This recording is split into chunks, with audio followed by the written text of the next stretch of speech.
A Camping Spree with Mr. Magee by Chris Van Dusen. Early one morning at 7:03, Mr. Magee and his little dog Dee packed up the camper and hitched up the load, hopped in the Rambler, and then hit the road. They drove to the mountains far from the sea for 2 nights of camping, or possibly 3. "There's nothing like camping," said Mr. Magee. "I know you will love it. You just wait and see. The views are fantastic. There's hardly a sound. Aside from the wildlife, there's no one around. And the air is so sweet, you'll sleep like a log," said Mr. Magee to his small spotted dog. A few hours later, they took a sharp right and found a great spot to lay camp for the night. It was high on a hill with a beautiful view of Mount Adams, Mount Lincoln, and Jefferson too. But perhaps the most wonderful feature of all was the brook that ran over a steep waterfall. Dee gathered pine cones and branches and logs. Magee made a campfire and cooked some hot dogs. And as the sun set, behind far distant knolls, they sat roasting marshmallows over the coals. As the embers went out, they felt tired and dozy, so they climbed in their bunk beds, all comfy and cozy.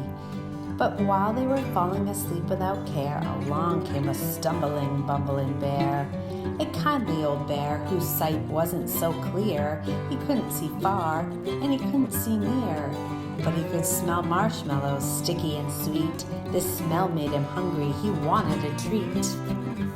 He sniffed out the place where the marshmallows lay, but the car and the camper were in the bear's way.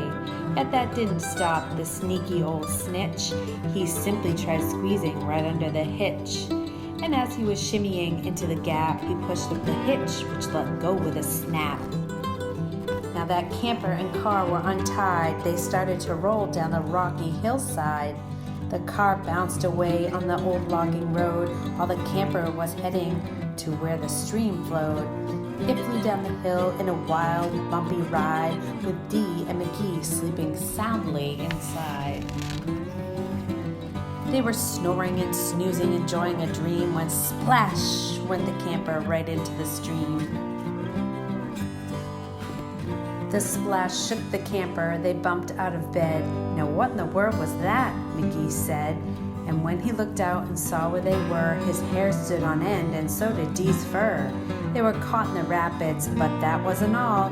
They were headed smack dab for the big waterfall. Dee and Magee both started to quiver as faster and faster they headed downriver. But just when they thought they'd fall over the edge, their camper got stuck on a rock at the ledge. So there they were, stranded, Magee and his pup, on the top of a waterfall 50 feet up. Meanwhile, that nearsighted bear from before was searching for one little marshmallow more, when lo and behold, as if out of a dream, he spied something sweet floating over the stream. But what the bear thought was a marshmallow treat was really the hitch, and not something to eat. The bear was determined to capture his prize, so he jumped in the water right up to his thighs.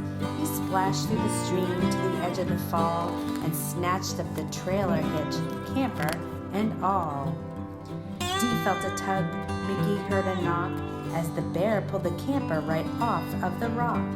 He dragged them both all the way back to the bank when he realized the hitch was not sweet, but quite rank. He spit out the hitch and left in dismay, while Magee and Dee's camper again rolled away. It flew down the path with a jolt and a jar and stopped in some bushes right next to the car. Dee popped her head out. Magee looked out too. Had they really stopped rolling? Could it be true? At last, things were quiet and peaceful and still. They hooked up the hitch and drove off down the hill. And on the way home, Magee said to Dee, "That trip wasn't quite like I thought it would be."